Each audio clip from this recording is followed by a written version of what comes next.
Sim, então a gravação iniciou.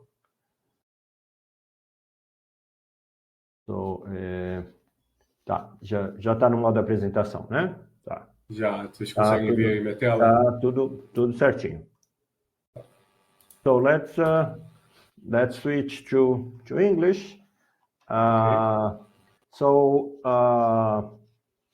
It's a pleasure to have with us here today Professor Marcio Costa from Universidade Federal Fluminense. Professor Costa got his bachelor's in 2005, his master's in 2008, and his PhD in 2012 at Universidade Federal Fluminense. In the last few years of his PhD, he was at Uppsala University in Sweden.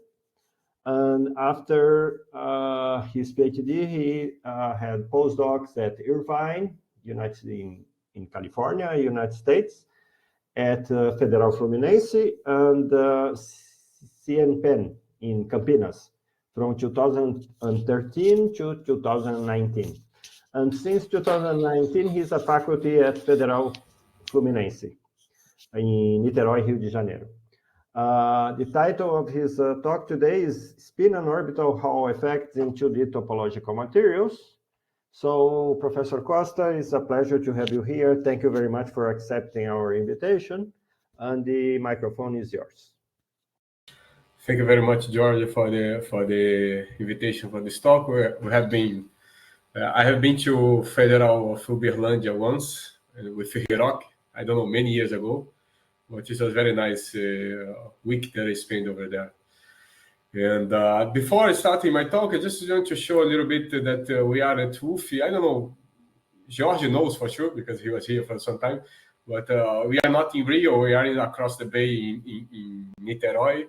And we have a very lovely campus, and these are some images of the campus. Of course, since I'm just got here, I don't have any view of these images. I just have the other building. My window has no view of these nice images. But anyway, so if you guys want to visit it or anything else, just drop me an email. We can arrange it. So here at Fluminense, we have a big group of electronic structure.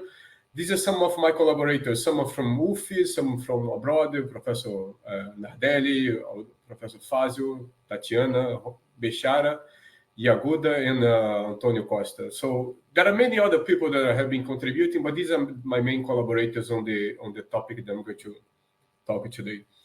And I'm going to start with some introduction of what I want to say, and I'm going to talk about the Hall effects as a whole.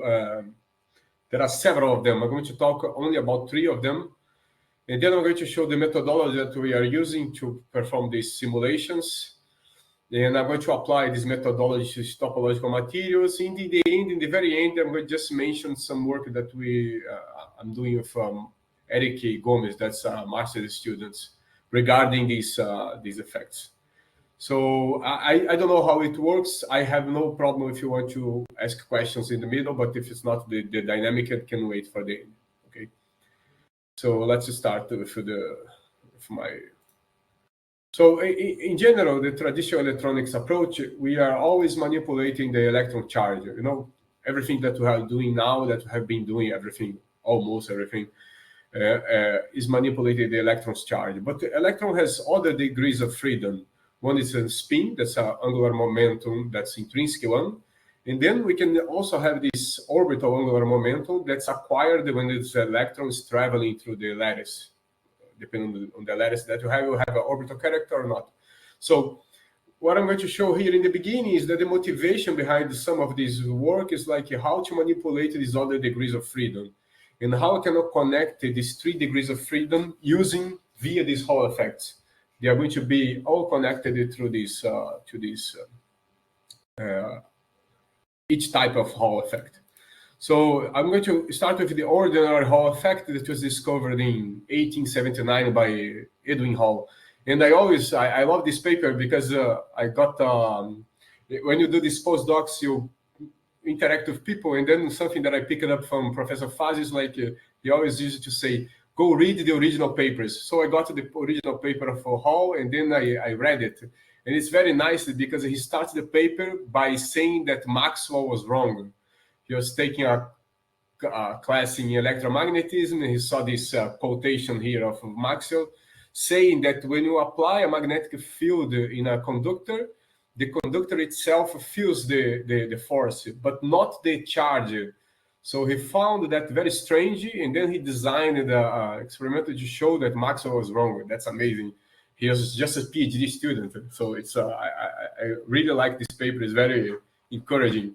So what he did was the following: he took a sample that is a metallic system, and then he applied a perpendicular magnetic field, and also he applied a current through this to this material. So the current is flowing in this direction, and then the field is perpendicular, this H here. What he realized is that he could measure a DDP on the sides of the sample. So what was happening is electrons are accumulating at one side, and the holes are accumulating the other side. So he could put a voltmeter and then measure this DDP. So it's just a very different approach. But anyway, if you want to explain this this phenomenon, you can use just classical equations. You can go to this Drude theory, and then you can understand everything that's happening in this problem. So this is just another picture. He applies electrical field in this direction and see accumulation of charge in both sides. You can measure this, but you have to apply magnetic field. So there is some aspects of this Hall effect, and this was discovered in 1879, and then in 1881 he did a very similar approach, but instead of applying a magnetic field, he has a ferromagnetic material. So it was called the anomalous Hall effect. The signature is the same, accumulation of charge across the sample. But I'm not going to mention a lot about this. It's just a comment. And then this is the timeline of these Hall effects. Now we have several of these Hall effects. We have a spin Hall effect. That's the one that I'm going to mention. We have a phononic Hall effect, a magnonic Hall effect. We have the quantized version of this ordinary Hall effect. If you put a very strong magnetic field, you can have these quantized versions. And I'm going to explore the spin and the orbital Hall effects of these 2D materials. Okay, so the spin Hall effect is a kind of a similar strategy. You have the sample, you apply a charge current along this perpendicular direction, and what you see, instead of charge accumulation, what you're going to see is a spin accumulation on the sides of the sample. So spin up is going to accumulate in one side, and the spin down is going to accumulate in another one. So this was originally proposed theoretically in 71, and just verified experimentally in 2004 on these samples. You see that the red line is a spin up and the blue is a spin down. This is an optical measurement. This is important for our case. I'm going to go back to this paper in a moment. So now, if you remember, the green circle here is the charge, and the red one is the spin. So now with this spin Hall effect, I can connect these 2 degrees of freedom. I can apply a charge current that's going to generate this spin current perpendicular to it. So now I have the first connection between these 2 degrees of freedom. And in this spin Hall effect, it has a lot of investigations regarding this is a proposal of a spin transistor, and that we did a couple of years ago. And there's the spin Hall effect is very there is a lot of attention to the spin Hall effect. And the orbital Hall effect was proposed 20 years ago, but it stayed like dormant for almost 10 years. And then in 2016, around it, it came back to life, let's say like this. And now it's a very hot topic at the moment. So the orbital Hall effect is rather similar to the other ones. Every time you see this anomalous velocity, for example, you apply an electrical field in this direction and you see something moving in the perpendicular direction, say that you have an anomalous velocity there, you call this a Hall effect. As I told you, there are many of them. And here, instead of this intrinsic degree of freedom of the spin, is going to be the orbital degree of freedom that the electron can acquire when it's traveling through a lattice. And the orbital Hall effect has an advantage compared to the spin, because I don't need a very strong spin-orbital coupling. This is important because for the spin Hall effect, in general, you need these heavy metals like platinum, bismuth, and lead. And then these are either expensive or toxic, and then it's kind of a problem to build a device out of it. So in this orbital Hall effect, we don't need the spin Hall effect in general, because this is the crystalline symmetry that's going to give this orbital character to the electron. So basically, what you have is like you have the lattice, and then you have the crystal field imposed by the lattice, and then you have an orbital arrangement of a band structure. Depending on this orbital arrangement, the electron is going to acquire orbital angular momentum, and then we can have this orbital Hall effect that's going to be deviating, let's say, +2 to the one side of the sample and -2 to the other side of the sample. So this is the idea is very close to the other ones, but instead of orbital, the spin-orbital coupling that's driven by that drives the spin Hall effect, here is the lattice.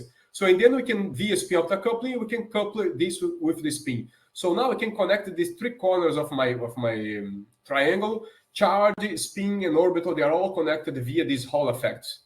So the thing that connects all of these degrees of freedom is going to be this Hall effect. The orbital Hall effect can be thought about this. If you look to the firm surface of this of a given metal, this is for a metal. We see that if you have no current applied, this firm surface is centered in the origin there, and there is no net flux of orbital momentum. Once you apply electron field in that direction, it's going to shift this firm surface, and then you can have a non-equilibrium phenomena that's going to drive these orbital currents. Okay, so with this in mind, what we want to do here is the following. Okay, just going back to the timeline, you see that the orbital Hall effect is so under the radar, because this is a paper that's a very applied journal for sensors and all. So the orbital Hall effect is not even showing. So I have this different timeline here that was proposed in 2005, and then for 10 years it was like nobody gave much attention. In 2016. And this started picking up again. And I was lucky because Tatiana and Bechara was working on this. And when I came to UF, we started doing also. So I got lucky because they are already surfing this wave. And then I just contributed some of my work. So now what I'm going to move very briefly, I'm not going to mention much about the DFT calculations in general, but what we did. What we investigated is to spin in orbital Hall effect in 2D materials, but we have a motivation in the beginning that then this motivation kind of diverged for other subjects. So what we have been doing is the following. Instead of doing I choose a material and then I run a calculation for that material, I understand what's going on. What I wanted to do is you do high throughput calculations to find to calculate the spin and orbital Hall effect on several of these 2D materials. So what I do is I take one of these databases that are now very common, and then I do some filtering to separate the materials that I want. And then I run the DFT calculations. I'm not going to mention anything about the DFT. It's very standard. Quanto espresso, VASP, whatever this standard DFT calculation that we are doing. And then with these high throughput calculations, then I can go back and select the materials that I want. I'm going to show a little bit of the details of the high throughput calculations. So we have several choices of 2D materials database. At the time, we started using this Danish database, that's the C2DB. They have I don't know, right now it's 4,000 in silico predicted materials. So what they do is the following. They take 2D materials that have been synthesized, like graphene and bismuthine or other these molybdenum disulfide, and then they do chemical substitutions. So they take the molybdenum and they put the platinum, they take the molybdenum and they put ruthenium, the sulfur, and they put another one. And then they run the DFT calculations to predict the structure of the material. They relax the structure, They calculate the band structure to see if it's a metal insulator. They do also some analysis of the thermodynamic stability and dynamic stability also. So they have this completely set of database of properties.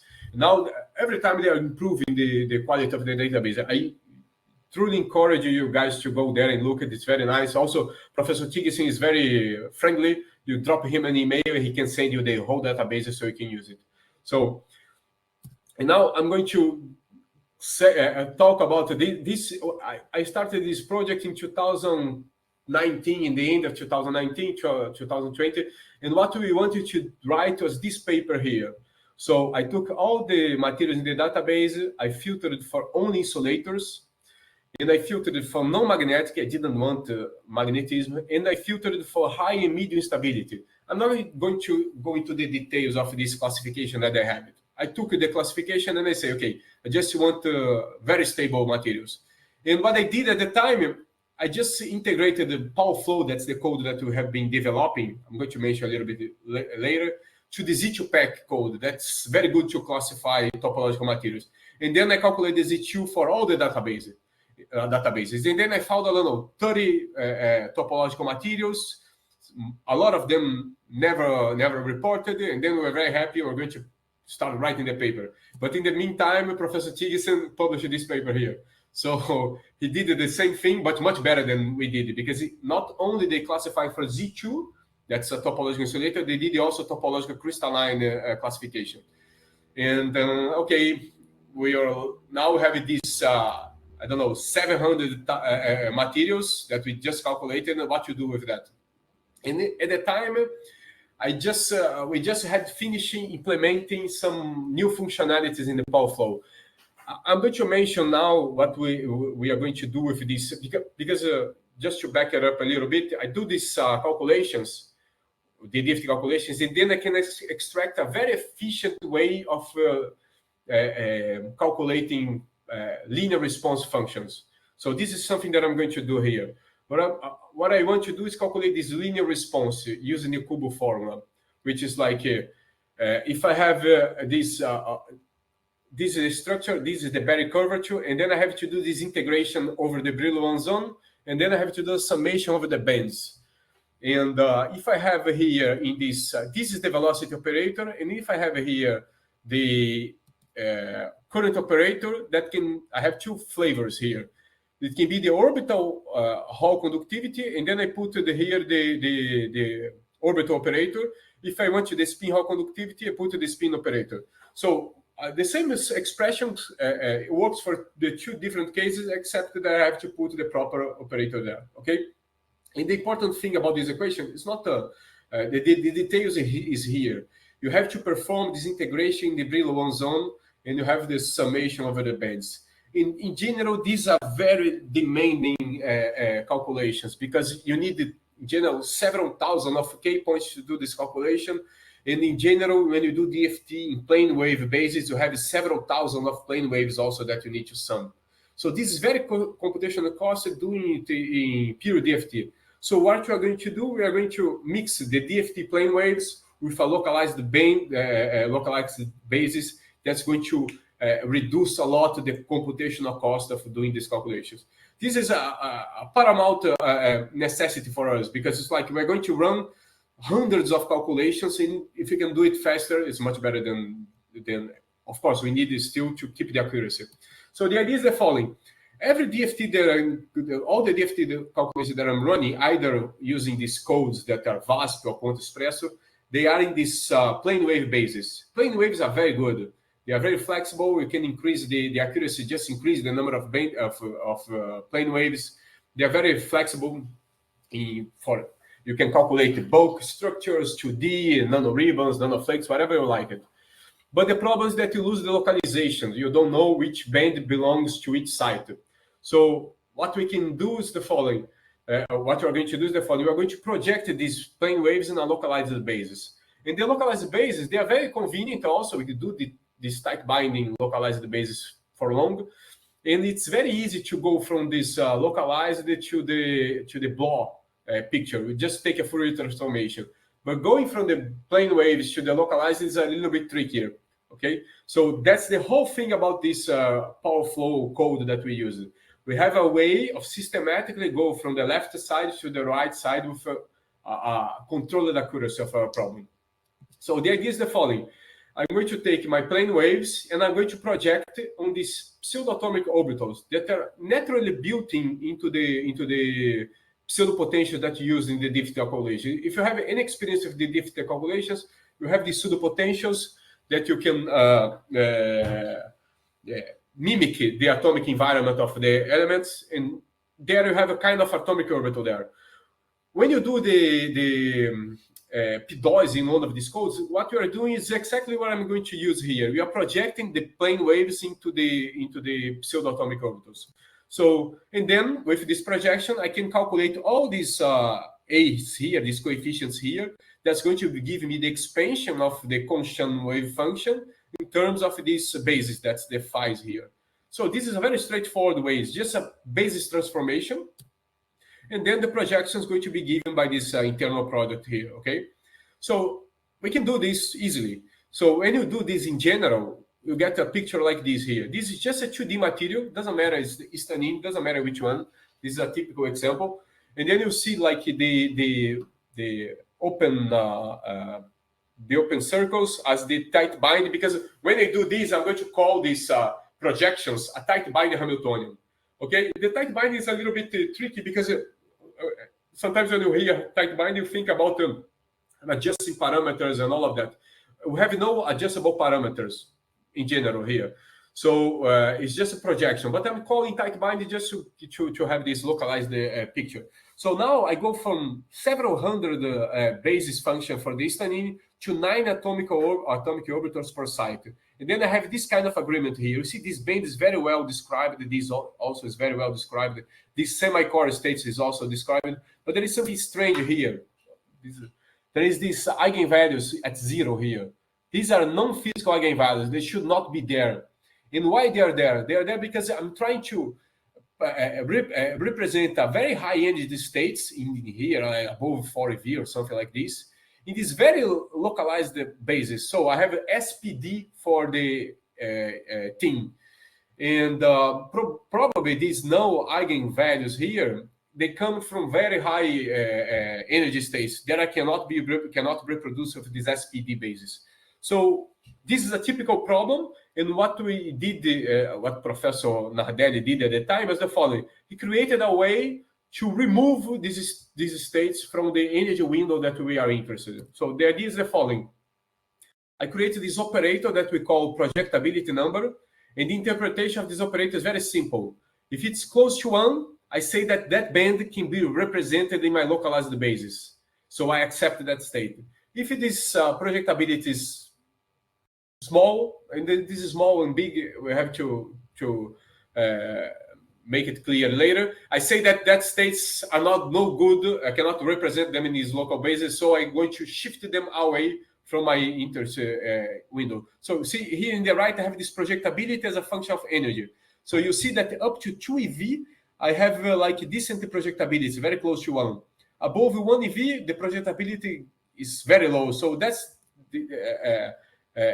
is going to come in this style here. I'm going to lose, I cannot represent that band anymore. So what we're going to do, we're going to shift all these states to higher energies. So now I'm moving these states that are here in the middle of the energy window away from the energy window. And now I have a localized basis that can describe my system up to this energy here. You know, if I want to say anything above this 2 eV, I cannot say anything about it. So I can use only these Hamiltonians to the degree of projectability that I have it. But now, instead of having these several hundred plane wave bases, I have just 18 in this case, because it's 2 atoms per cell. So I have 18 basis functions. And now these summations over n here is very simple. Moreover, also these calculations are going to be very fast because now I have a very small basis compared to the original one. So now the integration in the Brillouin is still very large. I have to use like a grid meshes of hundreds of thousands of points to get it. But now performing these summations here are going to be very simple. Some of these cases I can do it even with my laptop, depending on the size of the system. They go very fast. So now I go back. Okay, it's just a little bit of advertising. The PowerFlow is a public code. You can just run pip and then install it. It's very easy. We have all these calculations that we can do it. And the most recent one is these three in red: linear response spin dynamics, Heisenberg and Dzaloisky-Moria parameters, and extons. Also, we are working with this. But all of these three are outside of the PowerFlow. We export the Hamiltonians, and then we read of another code, and then we calculate these quantities. At some point, we want to bring it to PowerFlow, but now it's easier to do it this way. So just a little bit of advertisement. We did this. This is the workflow that we have to do it. So I take a material from the database. I run quantum espresso calculations. I get the projections. If they are larger than 0.95, I accept it. And then I go to PowerFlow and run these calculations, whatever I like. I can calculate Z2, band structure, spin dynamics, spin orbital Hall conductivities. At this point, it's only working with Quantum Express, but we already have a version that's going to work with VASP. We just need to adjust a little bit. So it's going to be public in, I don't know, in a few weeks, the VASP version. So that's the pipeline that we are going to use. And then, again, just we can run very big systems. These are 400 atoms, nanoribbons of topological amorphous insulator. We did transport calculations for these guys also, this material. And we can do the linear response spin dynamics. This is now we have a free parameter here that is we take this H0 comes directly from PowerFlow. And now I put the Hubbard term that now I have this parameter. That's a U that I need to include. The spin optic coupling also I can put it, and also I can put an external Zeeman field. And then I have the full Hamiltonian with the correlations. And then I can use, in this case, we solve it using RPA. And then we investigate the spin dynamics of this 2D ferromagnetic material. And this is how can I say, is the linear response spin dynamics, but we also have another way to do the atomistic spin dynamics, where we get these exchange parameters, the Jij and the Dij, and then we can go and solve the Landau-Lifshitz-Gilbert equations, and then we have this atomistic spin dynamics. It's a classical mapping of the quantum problem, and this is just the equations. I'm not going to pay much attention. And then we can see, for example, for this iron 3 germanium tellurium, we did this nanoflake, and then we have the ground state energy for the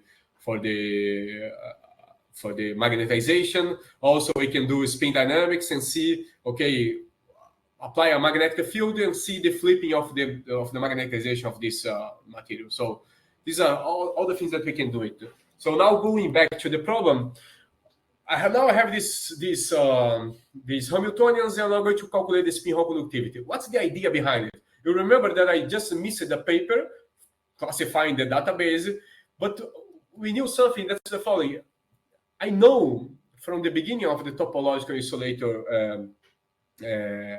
field that there is a connection between topological insulator, quantum spin Hall insulators in 2D materials, and the spin Hall conductivities. I know that this is the first hint of this connection was the spin Hall insulator. So I have an insulator that has a finite spin Hall conductivity in the gap.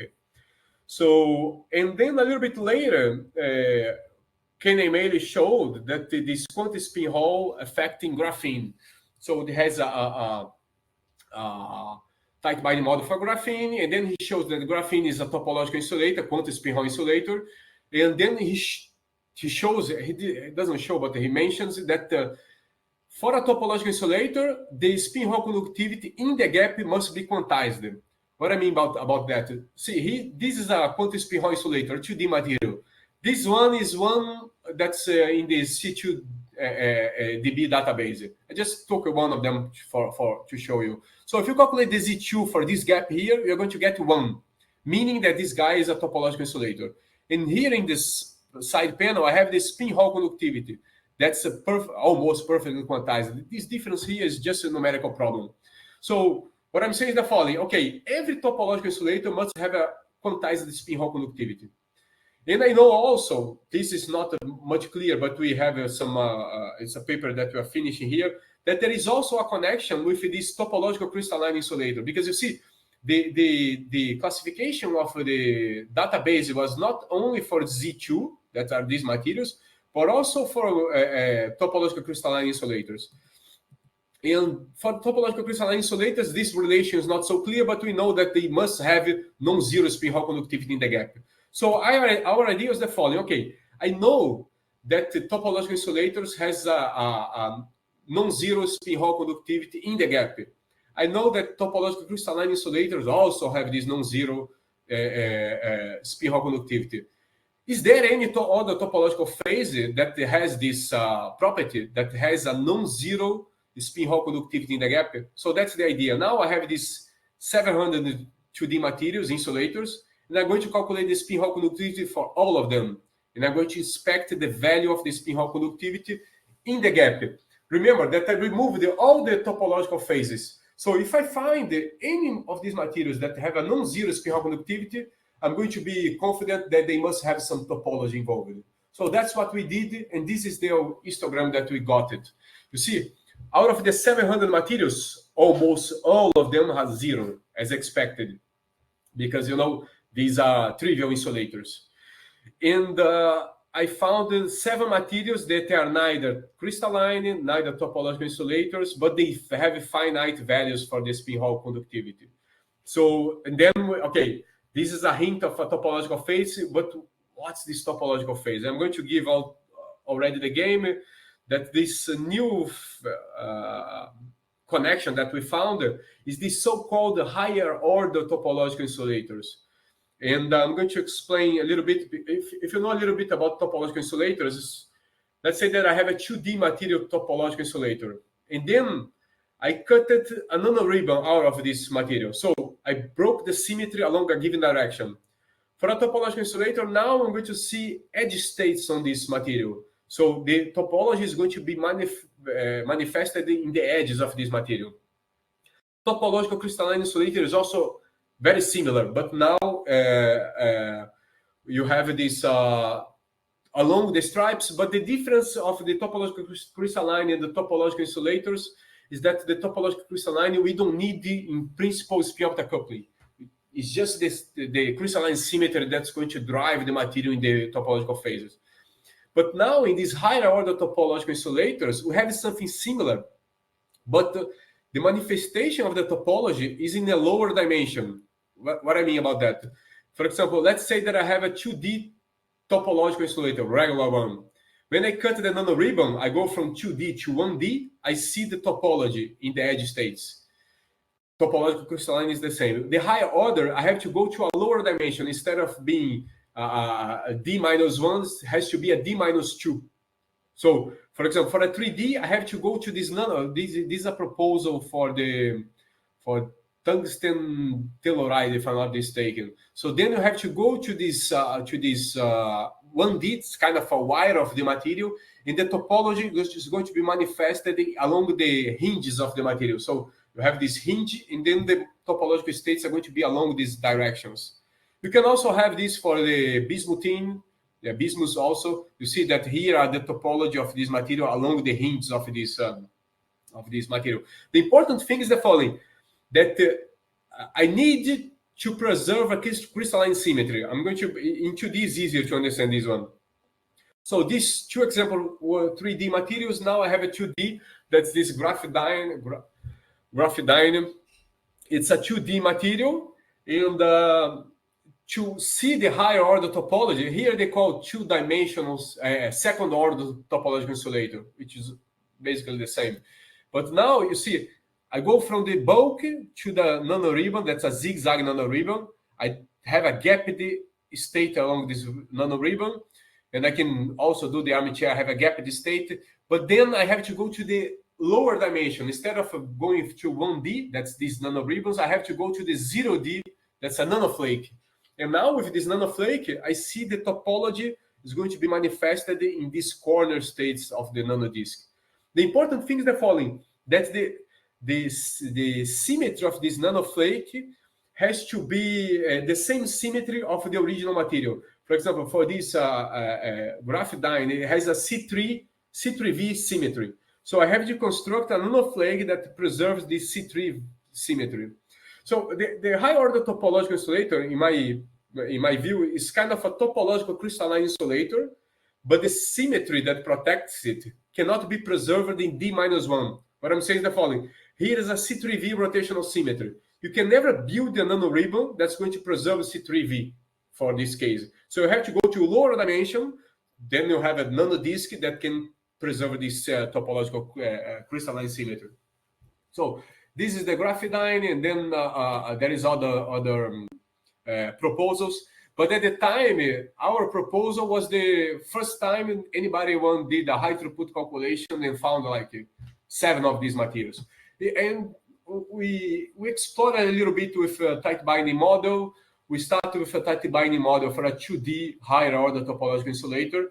And then if I cancel this term here, this is the term that drives the material from a topological insulator to a higher order topological insulator. So if I remove this term, what I get is the usual topological insulator picture. So I have a gap, the spin Hall conductivity is quantized, the nanoribbon shows a metallic spectrum, and these states are located in the edges.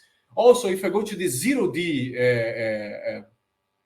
structure of this topological insulator, I have these metallic states here, and the localization of these metallic states is along the edge of the material. This is the typical topological insulator, okay? But now I'm going to put that term back. When I do this, I get the band structure still. Now my spin Hall conductivity is still finite, but not quantized anymore. My nanoribbon has a gapped spectrum, and my 0D, in this case, my 0D preserved I didn't mention, but this model here is for a C4 rotational symmetry. So if my 0D preserves this symmetry, I get these metallic states completely degenerated in the middle of the Fermi level. And when I do the spatial localization, they are localized in the corners. This is the hallmark of these higher order topological insulators. And we played with the model just to understand what was going on with the material.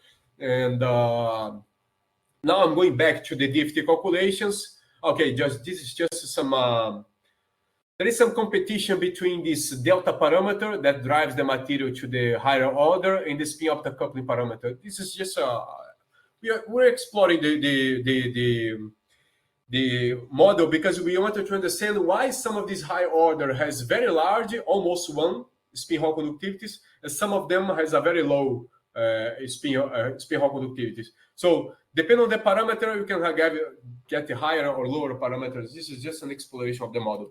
But when this is not showing correctly. But again, it's not very important. These are just some phase transitions between normal topological insulator and but the slide is not is out of shape. But it's not going to be a problem. So now, okay, I have this evidence from the model and from the DFT calculations that these guys might be higher order topological insulator. But this is not enough.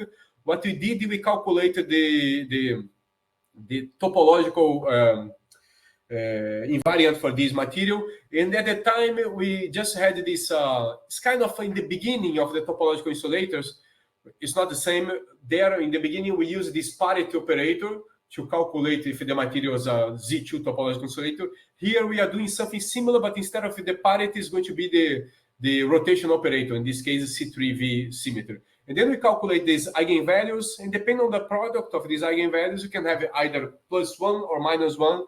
And if it's -1, we get a topological. Okay, now this is we get a higher order topological insulator. If it's +1, we get a trivial insulator. It's not showing. I don't know why this is out of. So here I'm just. So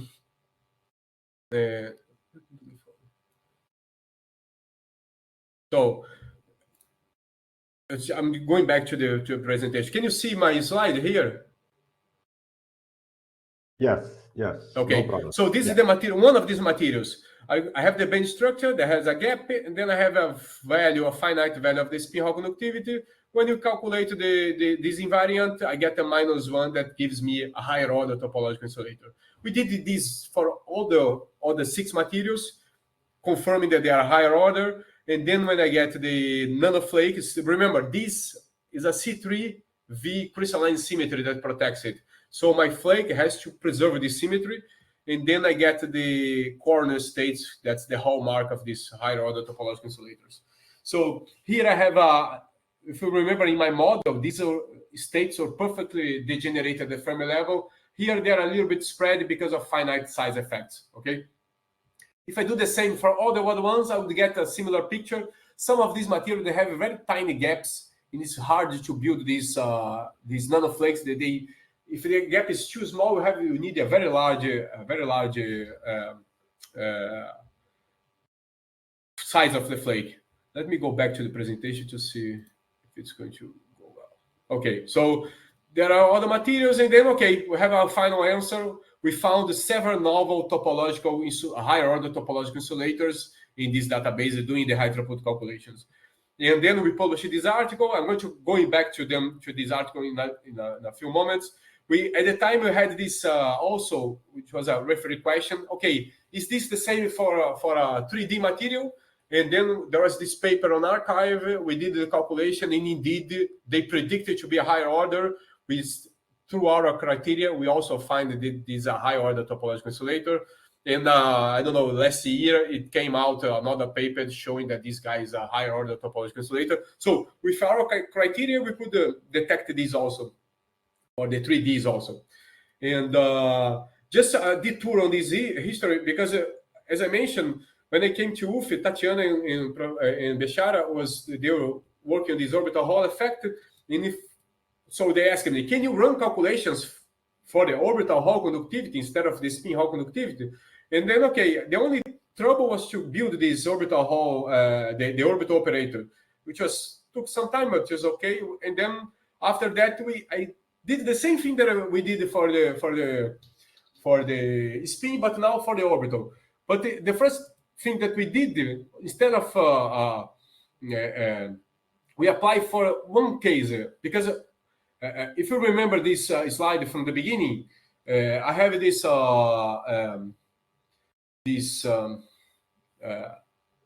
optical response for the spin Hall effect. That's going to be accumulation of spin at one side and accumulation of spin down in the other side. And that's the problem is the following: the spin Hall effect is going to generate this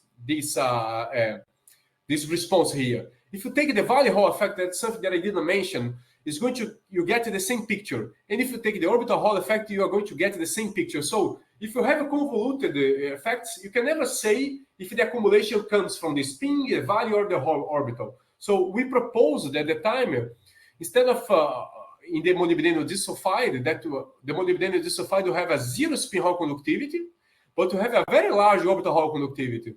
But the problem is that a monolayer of molybdenum disulfide has also a non-zero Valley Hall effect. So now we eliminated the spin, but you might have these two competitions between the Valley and the orbital Hall effect. And you say, okay, let's restore the symmetry.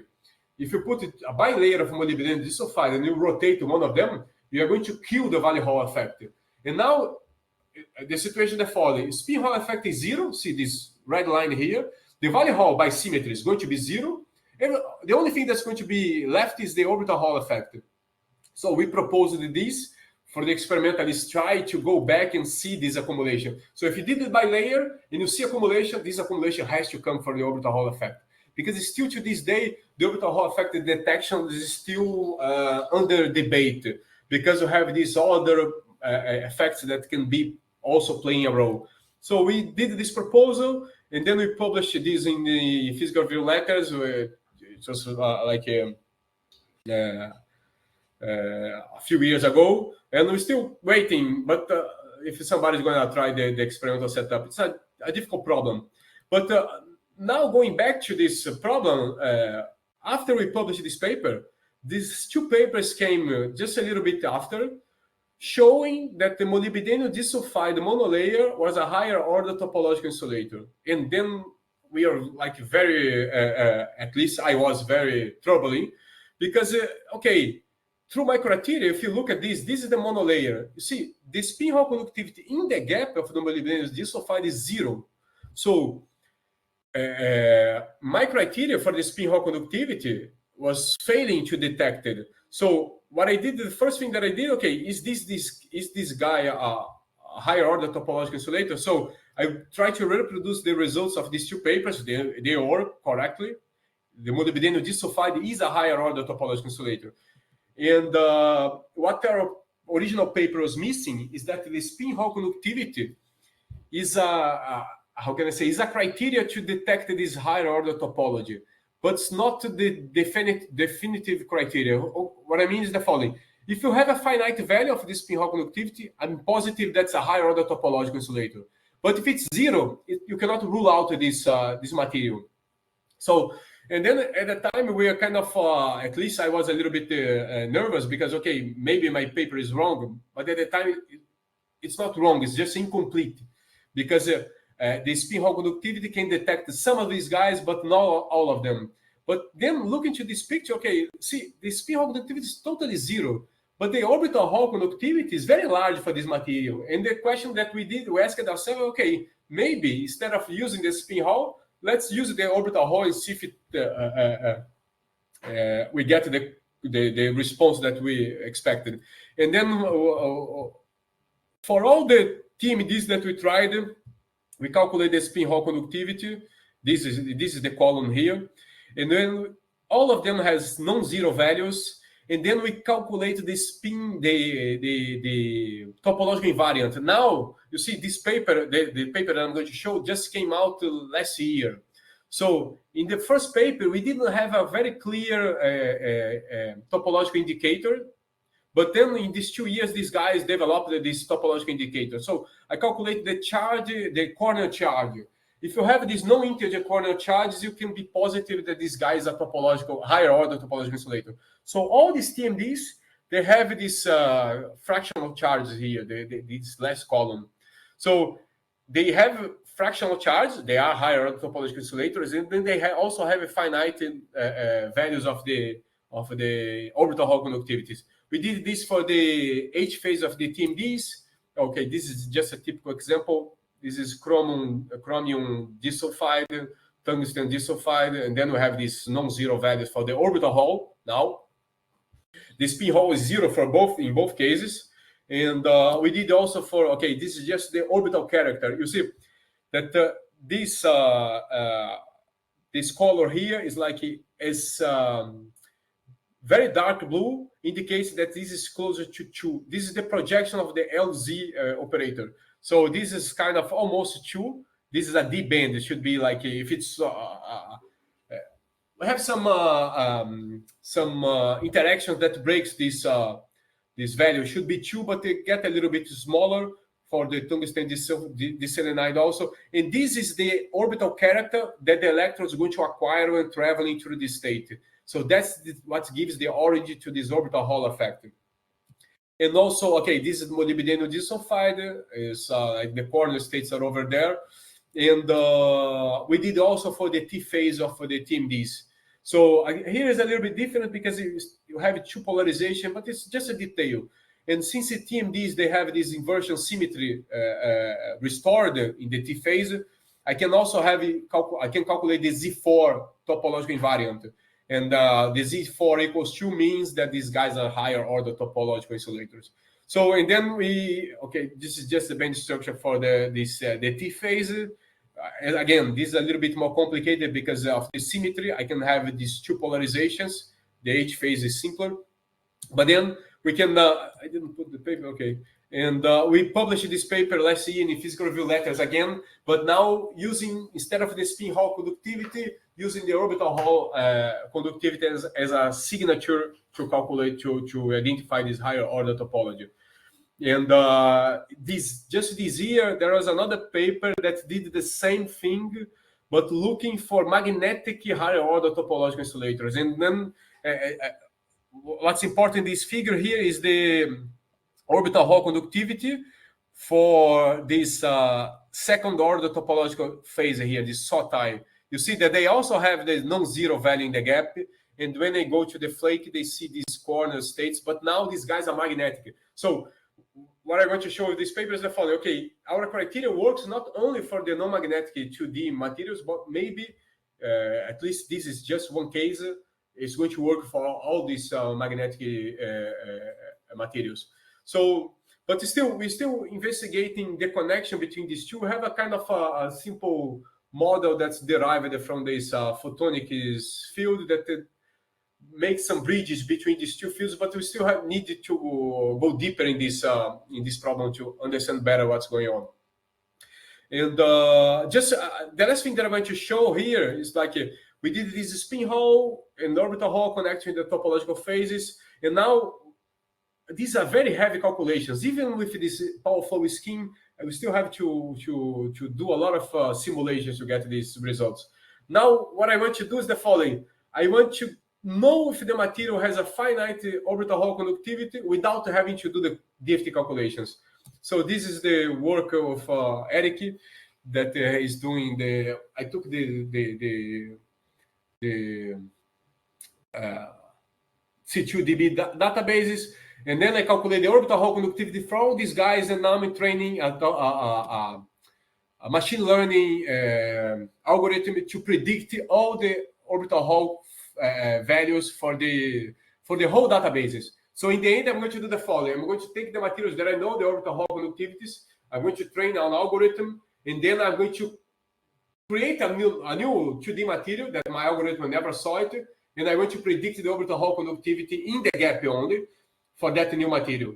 So we are doing this. Our results are very promising, and I want to finish with this message that if you have enough data, you can kind of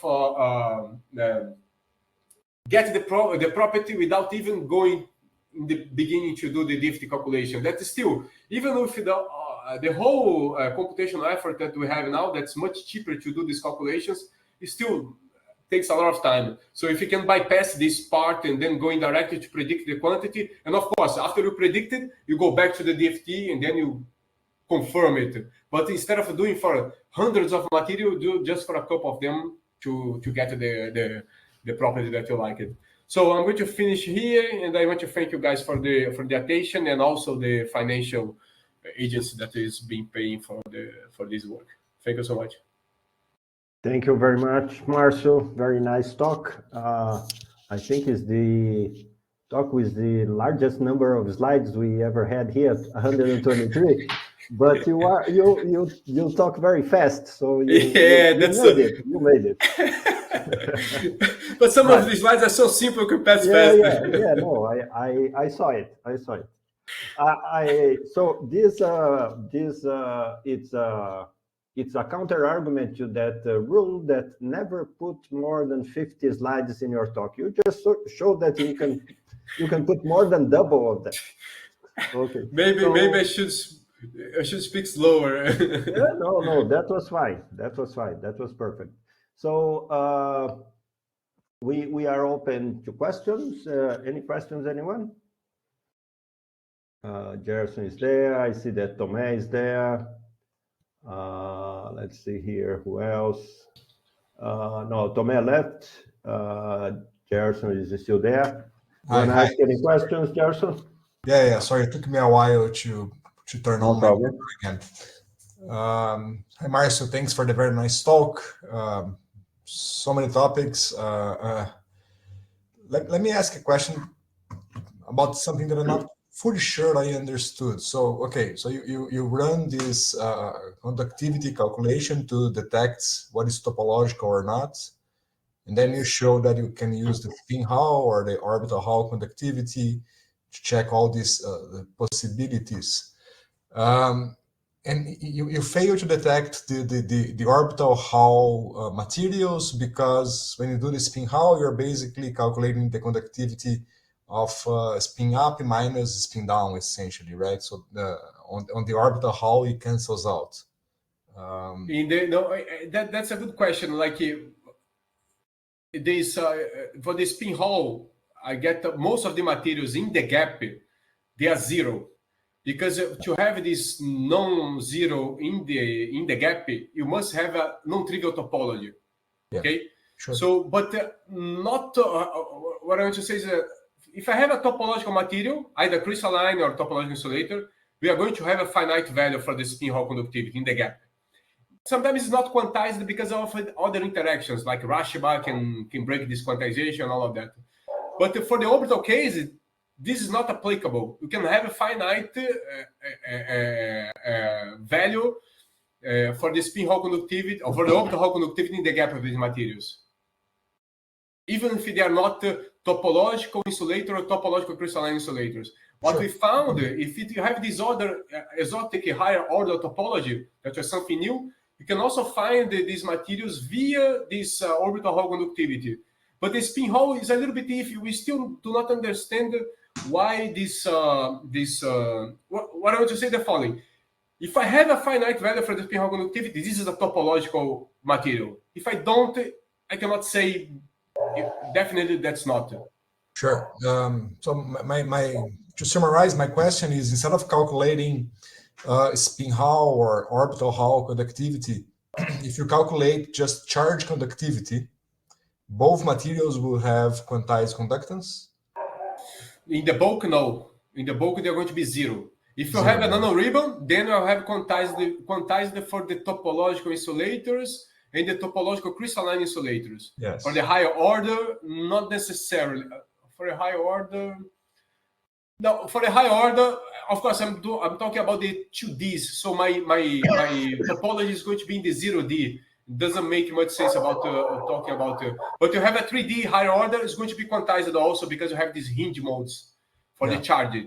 But you have to go to the lower dimension, not in the bulk. In the bulk, the charge is going to be zero. Okay, yeah, you're right. Okay, thanks. So I have one other question that it was in the middle of your talk. It's kind of out of topic because you were showing a lot of stuff. But when you do the Kubo calculation in PowerFlow, does it allow you to do some sort of vertex corrections due to impurities, or to simulate impurities, you must do a large sample and apply impurities by hand? How do you do it? If I have to, let me say, I don't know if I can do the vertex corrections direct in the Kubo, but I can do it as you propose. Do a larger supercell, put an impurity, and then you can calculate it. So the largest system that I ever did for this is a couple of dozen of atoms. But you can do this kind of calculation with the impurity. But the vertex correction, I'm not sure. Yeah, I'm asking this because if we talk about simulating systems on the nanometric scale, maybe vertex corrections are not fully necessary, not always necessary. But here we're talking about mesoscopic scales, right?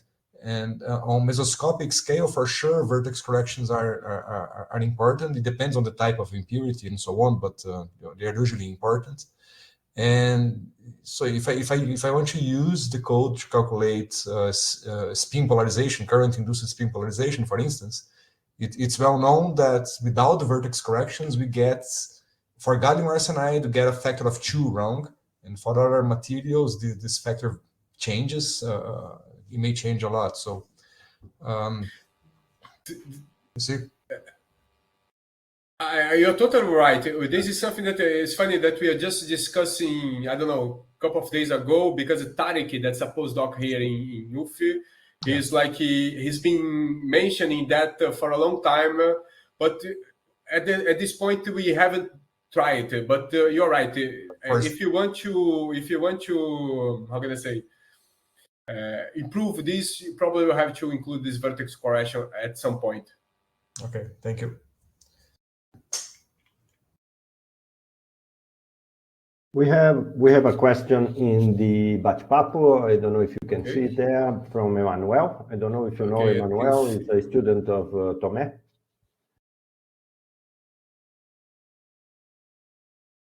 Okay, she's asking because when you cut the nanoribbon, we're going to have some dangling bonds. Those dangling bonds can affect the current sensitive local effects. This is something that should be careful with PowerFlow calculation. That's a good question. At the time when you started doing this, this paper I published when I was like still working with Professor Fazio, and he was like, okay, his question was the following. Something in this line. Okay, every time you cut this triangle or nanoflakes, you're going to have corner states because of these dangling bonds that you are mentioning. Okay, whenever I have this shape here, I'm going to have like corner states in these corners, of course. So, but when they are not topological, the corner states nature is not topological. These corner states, they are very high in energy. So we almost did a bet with Professor Fazer that he said, oh, he's going to do it HBN. There will be corner states. And he was right. There are corner states, but they are not close to the Fermi energy. They are very high in energy. So when these corner states are not in topological in nature, they are very far from the Fermi level. So that's the difference between this approach for the higher order topology in the regular materials. And the second question, for the power flow calculations, this calculation here for the nanoflakes, they are all pure DFT calculations. Because for the power flow, we did this test. I take the bulk, I extract the tight binding hoppings, and now I can build any flake I like it. Whatever shape I want, I can build it with power flow. But the problem is the following. When I do this with these bulk hoppings, the edges are not bulk, how can I say, hopping edges. So this makes a big difference. So now we are working on a way to take the bulk hoppings and build the nanoflakes that as we like it, in some way to renormalize this hopping to be edge hoppings. But you're right, if we try this directly with the power flow Hamiltonian, it's going to fail. But these calculations are all DFT that I'm showing here for the flakes. Okay, so now I have another question after your answer to who was asking here, to Emmanuel.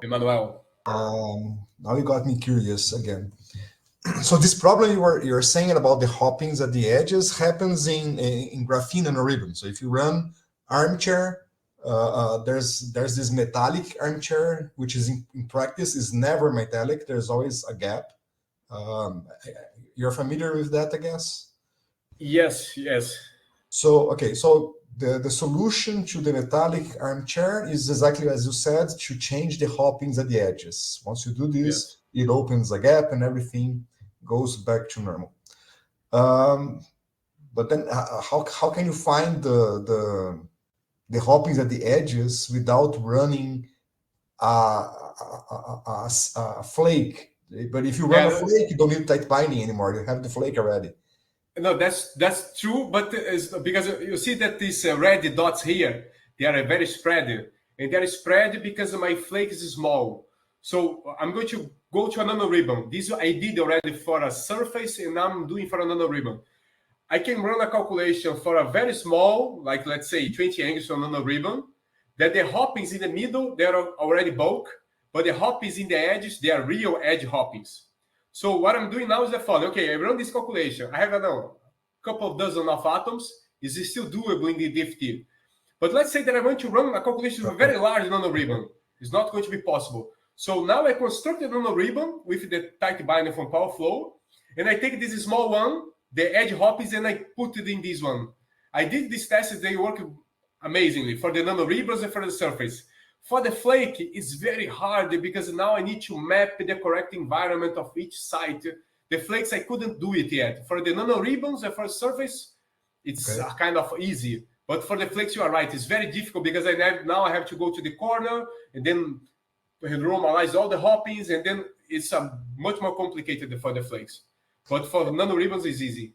So and the hopping strength for the edge hopping doesn't change much with the size. So if you try to run the DFT for a few sample sizes, it's pretty much easily converged. It's going to depend on the system. If it's an insulator, it converges very fast. If it's a metal, it's a little bit more. You have to do it in larger nanoribbons. But depend on this from system to system. But in my experience, like something about 20 to 30 angstrom, you are safe to put these edges to the edge hoppings. Like if you go inside the material, 10 angstrom is already bulk, very close to bulk. So I did for surface calculations and for nanoribbons.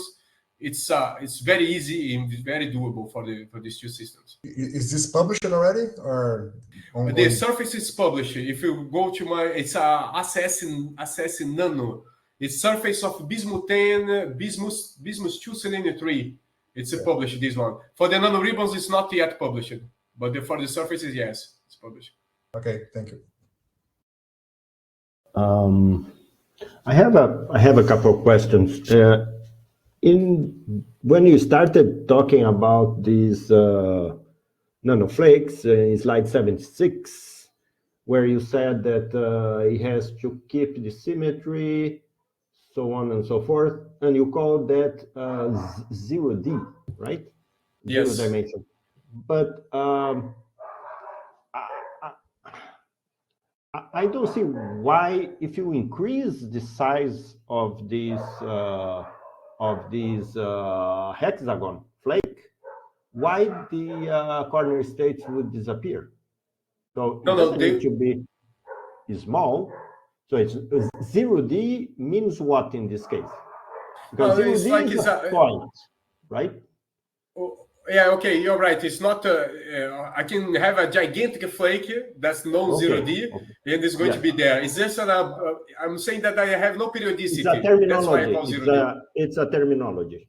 Yes, right? It's how can I say? It's abuse of language. Let's say. It's abuse of language. Okay, so I was confounded by that. So how small can it be? Because if it's too small, they start seeing each other and then they disappear, right? Yes. What we found is the following. This is this part here. So this is going to be dependent on the gap of the material. As large as the gap, smaller can it be, and also on the spin-orbital coupling. There is a competition between the size of the gap and the spin-orbital coupling. The spin-orbital coupling has this tendency to delocalize this state, and the gap is going to be more localized. And so it's a competition between these two. Okay. And I saw in the orbital quantum Hall results that the conductivity was not really quantized. No, yes. So if it is topological, shouldn't it be quantized? That it's because of mixing of orbitals? Because you never have a state that's a pure orbital, right? No, you see, these TMDs, the maximum that I have is the top of the the top of the valence band at K point is like 1.87. So it's never perfectly true as it should. Okay. But we believe that's why it breaks this quantize the value. This happens also for the spin. But there you have a Rashba interaction that breaks this also quantization. So every time that you have mixing of spins, and you say, okay, spin up goes this way, spin down goes this way, but if the state is mixed, it tries to go one way or the other, and doesn't go anywhere, right? That's the idea. That's one thing that's mentioned in the Kahneman paper. They have this discussion. And what they say is the following: that's going to be, if you have this Rashba that's going to break the quantization, it's going to break the quantization, but the systems is still a quantum spin Hall insulator. Okay. To be totally honest, I never, explore this statement that I had it, but it's there in their paper if you go careful, because at the time they wanted to use this spin chair number, but this spin chair number is very hard to calculate because you break the quantization. You're not going to find one for the spin chair number as it should because of these interactions. So they mentioned this, and then, but to be honest, I never explored this question in details. Okay. Let me see if any. Rafael is asking, how large can the nanoflake be? Is related to the other question. Because, for example, I thought about that too, that at some point, if you are at the center of it, it looks like infinite, but if it still has the symmetry, it's still 0D, right? Yes, it still have the, you're right, like if I have the limit, if I take a nanoflake, triangular nanoflake, gigantic one, and I'm sitting in the middle, I'm going to see anything. It's going to be a bulk. But then I move to the edges, I'm going to see these corner states over there. Okay. Because it doesn't matter how big it is, the corner is there. It's going to be there. It's going to be there, yeah. Okay. As long as you have a broken periodicity. In reality, you always have broken periodicity, but anyway. Yeah. And they can be as large as you like, Rafael. It's like it's going to be there, the corner states. Yeah. Okay. The other question I have is a little bit technical. That was in slide 59. On slide 59, you were discussing the DFT to tight binding thing. And I was surprised that maybe someone told me that already before. I was surprised at why I understand that the Hubbard U is added after H0, but the spin orbit is not taken care by the FT? Yeah, no, that's a very good question. That's a technical problem because it's the following. When I do quantum espresso calculations, the quantum espresso uses the total angular momentum basis. When I do my projections, my H0 is going to, if I do the DFT calculation with spin-orbital coupling, my H0 is going to come out in the total angular momentum basis. Oh, okay. And then now I have two options. Either I transform this total angular momentum to the regular spherical harmonics, or I rewrite my U in terms of the total angular momentum basis. And then, and then there's a problem.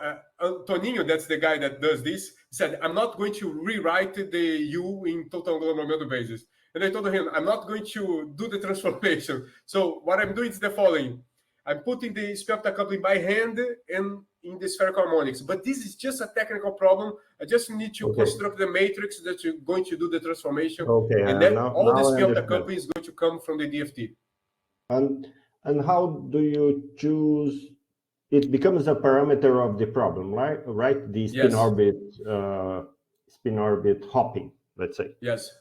It's going to be a parameter, a free parameter. Okay, now I understand. So, and a question of the lambda, what I do is the following. I run the DFT calculation with spin-orbital coupling, and then I run without it, and then I adjust my lambda to fit the band of the.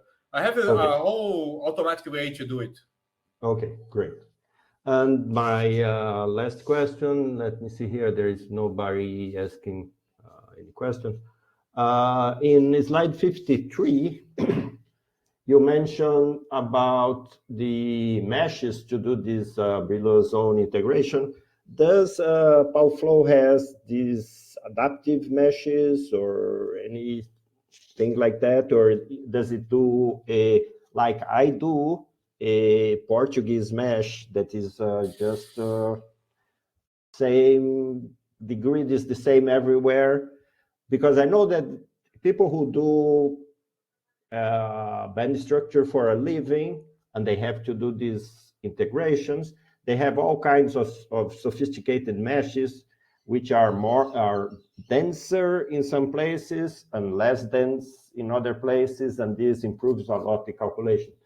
But I never tried to write a code that would do that, because for calculations that we do in superconductivity, calculations in RPA, that's the biggest hurdle. That's where we spend most of the time doing calculation, is doing these Brillouin zone integrations.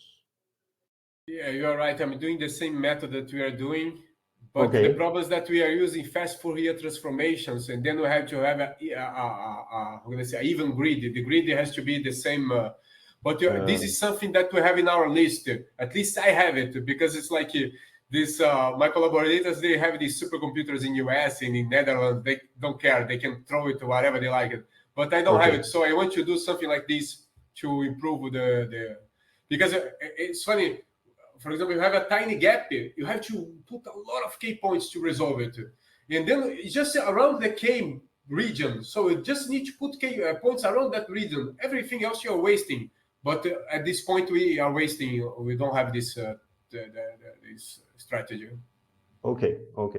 Yeah, because I thought, well, if that is there, I'm gonna borrow from Marcio and improve my calculation, because we spend sometimes 2 days doing a calculation that I know for a fact that we could do a better job in much less time if we had one of the sophisticated grids, but we don't. So yeah, I told you, Professor Nardelli, that I'm going to implement developed country algorithm to do that, because they don't care. They have computers. They throw away, they throw the computers, and that's fine. But we care.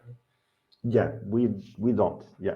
So are there any other questions? Let's see. Apparently not. So let's thank the speaker again. Thank you very much. Very nice talk. And thank you again for agreeing to talk to us. And I will be writing you an email asking for the slides to add to the video. And if you there is Gustavo wants to ask a question. Gustavo, go ahead.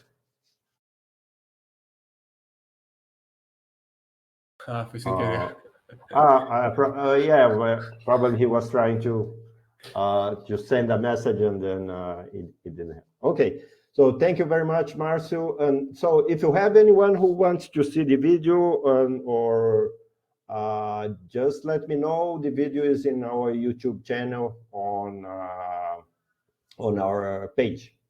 Okay. Thank you so much for the invitation. Okay, thank you for accepting it. Okay, bye. Bye. Um abraço.